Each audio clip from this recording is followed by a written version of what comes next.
안녕하세요. RSM 이태호입니다. 제 드림카였던 차를 구매한 지 벌써 5년 정도가 됐고 판매한 지 5달이 지났습니다.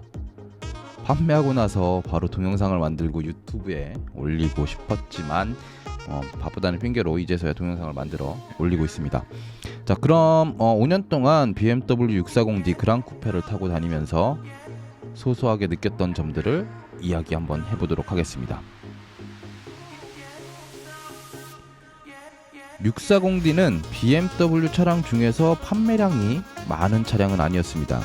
당시 경쟁 차종인 벤츠 CLS, 아우디 A7과 판매량 차이가 많이 났습니다.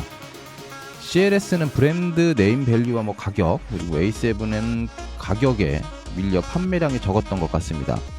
그리고 벤츠, 아우디는 엔진 종류, 모델 종류 등등등 이런 것들이 많아서 소비자가 선택할 수 있는 선택지가 많았는데 BMW는 출시 초기 3년 정도를 제외하고는 단일 엔진 그리고 단일 모델로만 판매를 했습니다.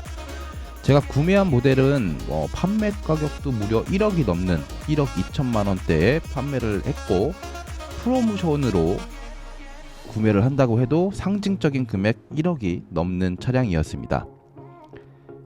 640D는 출시된 지 한 8년 정도가 넘은 차량이지만 아직까지도 참 매력적인 차라고 생각을 합니다. 직렬 6기통에서 나오는 최고 출력 313마력 그리고 최대 토크 64.3, 공인연비 11km, 정말 환상적인 숫자입니다. 토크며 연비며 출력이며 빠질 게 없습니다. 직접 비교하기는 어렵지만 카라반을 견인하기 위해 구매한 1세대 구형 모하비보다 출력은 높지만 공식 연비, 실 연비 훨씬 더 좋습니다. 모하비를 타고 다니면서 견인 시 한 리터당 7km 정도를 달릴 수가 있었고 견인을 하지 않을 일반 주행할 때는 리터당 한 8에서 9km를 달릴 수가 있습니다. 640D는 인수 후에 10만 킬로를 넘게 타는 동안 리터당 대략 한 10.2km 정도를 유지했습니다. 640D는 잘 달리고 잘 서지만 적게 먹는 차입니다. BMW 6 시리즈 차체 사이즈는 대형 사이즈에 속합니다. 전장은 5m, 전폭은 1.9m, 그 다음에 휠베이스는 대략 3m 정도가 되는 대형 사이즈에 속합니다. 대략 비슷한 사이즈인 제네시스 G80과 비교할 때 뒷자리 공간은 조금 많이 부족한 느낌입니다.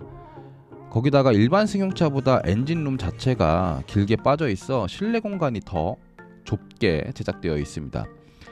추가적으로 뒷자리 센터 터널이 콘솔로 막혀 있어서 4인승으로 되어 있고 포드와 쿠페답게 루프라인이 아래로 많이 꺾여 있는 형상이라 헤드룸 역시 좁습니다. 그래서 더 답답한 느낌이 듭니다. 그런데 시각적으로 느낌적으로 이렇게 실내 공간이 작다라는 느낌이지 실제로는 G바디 5 시리즈보다는 헤드룸 공간을 제외한 나머지 공간들은 더 넓습니다. 640D를 수리 기간 동안 대차해준 5 시리즈랑 비교했을 때 비교해본 결과입니다. 트렁크 공간은 생각보다 깊고 넓습니다. 하지만 그 디자인이 쿠페 형태로 날렵하게 D가 떨어지다 보니까 트렁크 높이가 낮습니다. 그래서 높이가 좀 높은 큰 짐을 넣고 빼기가 힘듭니다. 640D는 어라운드 뷰가 달려 있습니다. 그런데 반쪽짜리 어라운드 뷰입니다. 이상하게 그 당시에 BMW에서 나왔던 F바디 일부 모델들은 640D와 동일한 반쪽 어라운드 뷰를 보여줍니다. 전면이 나오는 전체적인 360도 화면이 아니라 조수석 사이드, 운전석 사이드, 그리고 후방 이렇게 보여지는 화면으로 보여집니다. 일반적으로 승용차보다 전면 본닛이 길게 뻗어 있어서 전면을 한꺼번에 같이 보여주는 게 좋을 것 같은데 전면을 보여주지 못하니 반쪽짜리인 것 같습니다.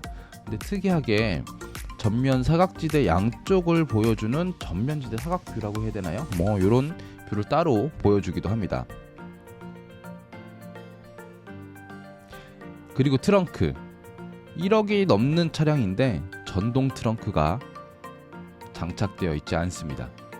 개인적으로는 전동 트렁크보다 손으로 열고 닫는 빠르게 열고 닫을 수 있는 일반적인 트렁크 형태를 더 좋아하긴 하지만 금액이 금액이다 보니 1억이 넘는 차에 전동 트렁크가 달려있지 않은 것은 조금 이상합니다. 그래서 사제로 많이 장착을 하기도 하는 것 같습니다. 오디오는 하만카도 오디오가 달려있습니다. 이 오디오 시스템은 개인적으로 꽤나 만족스러운 음질을 들려주었습니다. 쿵쿵거리는 음악을 틀어도 좋고 소름이 돋을 정도의 고음 영역의 음악을 들어도 꽤나 만족스러웠습니다. 정차 중에 유튜브를 볼 때 가끔 싱크가 맞지 않는 경우를 빼면 정말 만족스러운 오디오 시스템이었습니다. 시트는 여러 방향을 조절할 수 있는 멀티펑션 시트가 장착되어 있습니다. 처음 한두 달은 어색하고 좀 뭔가 불편한 느낌을 받아서 차를 탈 때마다 계속 요리조리 조절하면서 탔습니다. 이때는 정말 불편한 시트네 라고 생각을 했지만 나름 정확하게 시트 포지션을 저에게 맞추고 나니까 너무 운전이 편했습니다. 운전석 시트를 좀 정확하게 맞추게 내 몸에 맞추는 게 번거롭고 힘든 과정이었는데 한번 맞추고 나니 정말 장거리를 뛰어도 불편함이 없었습니다. BMW 특징인지는 모르겠지만 컵홀더는 진짜 너무너무 강렬한 느낌이었습니다. 일반적으로 많이 마시는 보통의 캔 355ml 정도 되는 캔 음료수를 이리저리 막 돌아다닙니다. 뚱캔이나 혹은 TOP 뭐 이렇게 이 정도 사이즈의 두꺼운 캔 음료수만 고정이 잘 됩니다. 혹시나 뭐 급가속이나 급정거를 하면 일반적인 캔 사이즈를 놓는다고 하면 캔이 흔들려서 내용물이 흐를 가능성이 꽤 높습니다. 그 외 차선 유지 보조, 스마트 크루즈 등 이렇게 자율안전 관련 옵션은 아쉽게도 없습니다. 흔히 말하는 레트로핏이라는 것을 통해서 장착은 가능한데 비용이 어마무시해서 그냥 듣고 비용을 알아보고 포기를 했습니다. 640D만 포함되는 게 아니라 BMW가 그런 것 같습니다. 아시다시피 BMW 하면 누유죠. 코드명 N57이라는 엔진을 달고 있는 이 640D도 피해갈 수 없었습니다. 헤드커브에서 누유가 있었고 보증을 통해서 수리를 받았는데 중고를 판매를 할 때 보니까 동일한 부분에서 누유가 발생해서 감가의 요인이 되었습니다. 보증 수리를 한 지 오래되지도 않았고 7개월 정도가 지났는데 아주 심하지 않았지만 그래도 수리한 지 얼마 되지 않았는데 누유가 발생을 했습니다. 요거는 서비스 센터의 문제인 건지 아니면 BMW 부품 엔진의 문제인 건지 요거는 아직도 잘 모르겠습니다. 그리고 인포테인먼트 시스템 버전에 따라 부르는 이름도 참 많은데 MBT라고 불리는 버전의 이 시스템은 정말 아무런 이유 없이 노시그널이라는 문구를 화면에 몇 번 띄워줬습니다. 저는 보증기간 내에 발생해서 무상 수리를 받았습니다.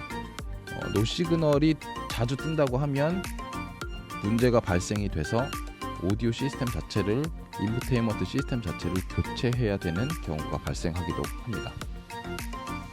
그리고 송풍구 그릴 에어컨 송풍구 그릴이 너무 약해서 잘 부러집니다.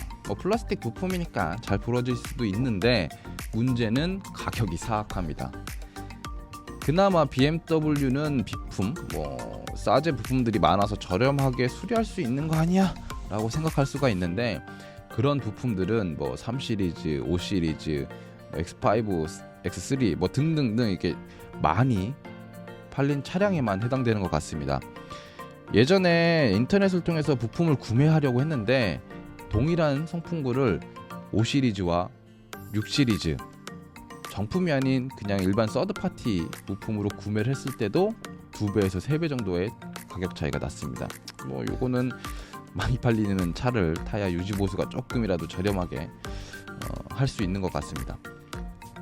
이런 소소한 고질병, BMW에서 흔히 나타나는 고질병 외에는 정말 큰 문제 없이 5년 동안 정말 즐겁고 신나게 탔습니다. 혹시 중고로 F바디 혹은 G바디 5 시리즈 디젤 모델을 구매하실 생각이 있다면 640D 그랑 쿠페를 한번 찾아보시는 것도 좋을 것 같습니다. 인기 차종이 아니라 감가도 많이 되어 있고 매력적인 금액에 구매할 수 있다라고 생각을 합니다. 중고로 3천만 원대 정도로 BMW 640D를 구매를 한다고 하면 출시 당시 BMW 고급 차량 중 하나를 구매를 할 수 있다라는 게 나이스한 선택이라고 생각됩니다. 성능이면 성능, 디자인이면 디자인, 디자인은 개인의 취향이니까 전 개인적으로 디자인이 굉장히 매력적이었습니다. 모두 만족할 수 있는 모델이라고 생각을 합니다.